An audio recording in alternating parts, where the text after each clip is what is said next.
বিস্ময়ের আরেক নাম মহাকাশ, যেখানে মাধ্যাকর্ষণ বল পুরোপুরি শূন্য নয়, অর্থাৎ আপেক্ষিক ওজন শূন্যতা থাকলেও মহাকাশে কিছুটা হলেও কাজ করে মাধ্যাকর্ষণ। এবার 1 বছরের বেশি সময় ধরে মহাকাশে ভেসে থাকার পর চাঁদে আছড়ে পড়েছে স্পেসএক্সের একটি রকেটের অংশ। খণ্ডিত অংশটি স্পেসএক্স ফ্যালকন 9 রকেটের, দেখতে যা অনেকটা স্কুল বাসের মতো। 2025 সালের জানুয়ারি মাসে ফায়ারফ্লাই অ্যারোস্পেস কোম্পানির একটি যানকে চাঁদের উদ্দেশ্যে পাঠাতে ফ্যালকনের এই রকেটটি ব্যবহার করা হয়। জ্যোতির্বিজ্ঞানীরা বলছেন, এই আঘাতের ফলে চাঁদের বুকে 98 ফুট চওড়া একটি গর্ত বা গহ্বর তৈরি হতে পারে।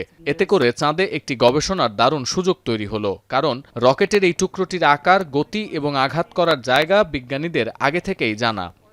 It is going to cause a bit of a big crash. There should be a dust plume launched straight up into the sky, maybe sort of 50 to 100 kilometers up, and it's going to leave behind a pretty big hole, maybe sort of 30 meters across or something like that. So yeah, it's going to be a pretty big crash.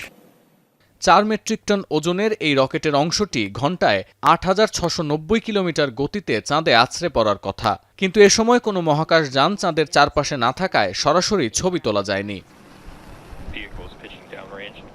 বিজ্ঞানীরা বলছেন, রকেটের অংশ চাঁদে পড়ার ফলে প্রচুর ধুলোবালি উঠবে, যা সূর্যের আলোতে স্পষ্ট হতে পারে, তবে পৃথিবী থেকে তা খালি চোখে দেখা কঠিন হবে।